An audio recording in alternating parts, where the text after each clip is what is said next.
5 perkara yang anda kena buat selepas dapat kunci rumah. Sebenarnya jangan kita terlalu happy dululah.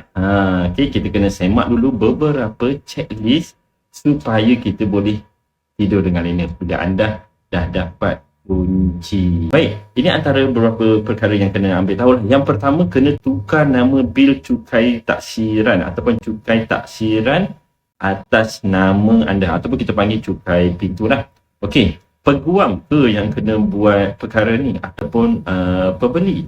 Okey, sebenarnya pembeli yang kena bertanggungjawab menguruskan cukai taksiran ni selepas dapat kunci. Inilah sebenarnya ramai yang orang terlepas pandang lah, betul kan? Ramai sebenarnya terlepas pandang sehingga agak lewat sikit buat penukaran sehingga dapat denda lah, dikenakan denda. Okey, tugasan peguam hanyalah menguruskan bil cukai tanah sahaja. Tetapi anda boleh juga sebenarnya berbincang dan minta bantuan dan juga khidmat daripada peguam untuk menguruskan hal ini. Okey, boleh minta lah bantuan semuanya. Anda hanya perlu bayar duit upah sajalah. Kalau ada bajet, bayar duit upah saja.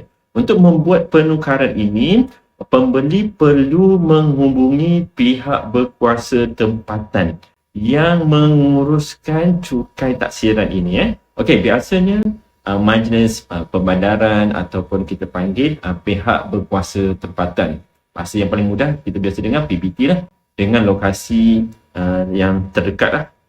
Okay, biasanya PBT ni di bawah majlis daerah ataupun Dewan Bandaraya ataupun kita panggil majlis bandaraya lah, dan badan-badan yang sepatutnya. Okey, bagaimana cara kita nak buat bayaran ni? Okey, senang sahaja. Anda hanya perlu menghubungi pihak PBT saja, ataupun sekarang ni lagi mudah, email saja.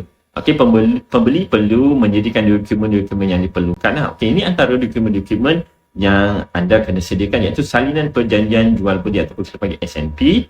Okey, kemudian salinan geran hartanah, biodata dan maklumat peribadi pembeli. Okey, so antara maklumat-maklumat yang diperlukan macam contoh IC, okey, kad pengenalan, alamat dan juga salinan bil cukai taksiran yang terkini. Okey, pihak berkuasa tempatan kemudian akan memproses semua dokumen-dokumen ini untuk mereka proses penukaran nama dan mengeluarkan bil cukai taksiran baru atas nama pembeli. Okey, proses ini mungkin mengambil beberapa minggu. Okey, bergantung kepada pihak berkuasa tempatan. Okey, dan juga keadaan semasa. Okey, ini semua faktor-faktor yang akan mempengaruhi lah. Okey, pastikan anda melunaskan sebarang baki cukai taksiran sebelum penukaran nama dilakukan. Okey, ini sangat-sangat penting supaya memudahkan lagi proses dan juga nak mengelakkan daripada sebarang masalah yang mungkin timbul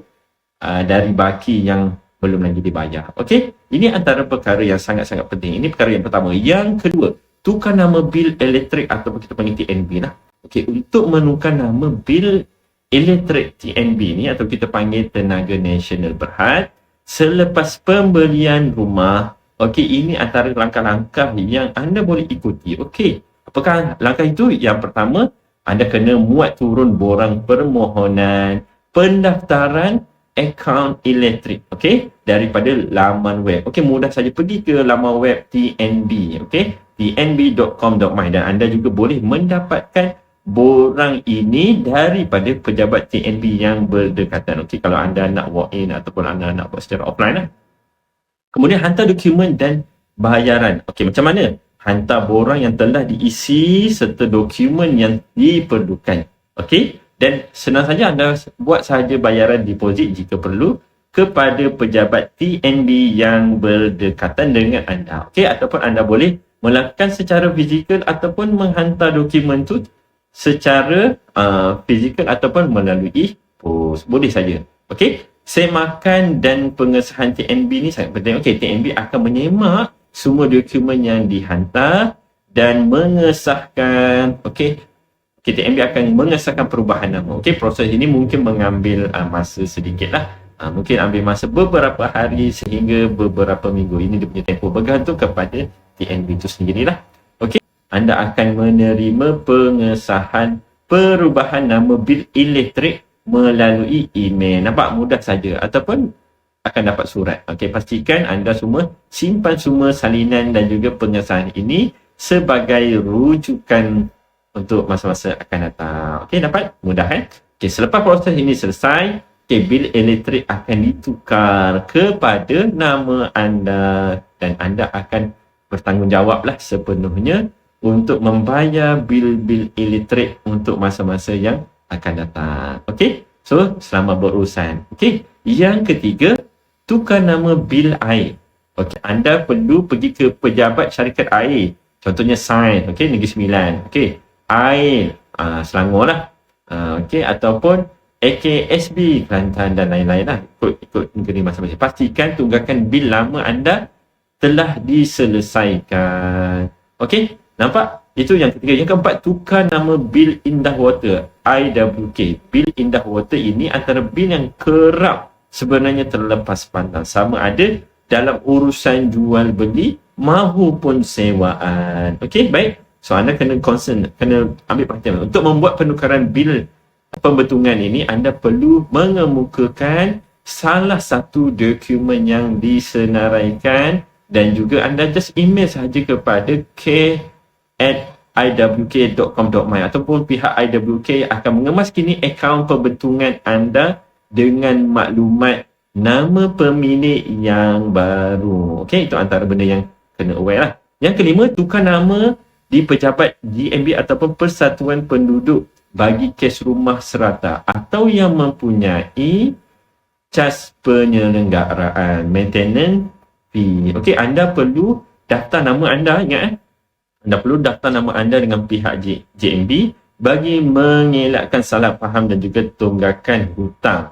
Okey, nak elakkan tunggakan hutang yang lama lah ke atas pemilik yang baru. So, penting untuk anda pergi ke pihak JB. Tapi ada kes juga yang terlepas pandang, benda-benda macam ni. Jadi, nak elakkan daripada ada masalah baru, okey, so anda just maklumkan kepada pihak persatuan. Okey, beritahu kat pihak persatuan yang anda nak duduki tu, kalau rumah yang serata, anda adalah pemilik baru bagi rumah tersebut. Okey, ini kita nak memudahkan lagi pihak persatuan kan. Pihak persatuan nak update ataupun nak kemas kini butiran terbaru penduduk. Okey, so sekiranya ada kutipan tentang yuran persatuan atau cas security ataupun ada apa-apa kos-kos yang lain, jadi tak adalah hutang pemilik yang lama ditanggung oleh nama pemilik yang baru. Okey, so anda suka dengan tips ni membantu anda semua. Jangan lupa like, komen dan share. Jangan lupa subscribe channel saya.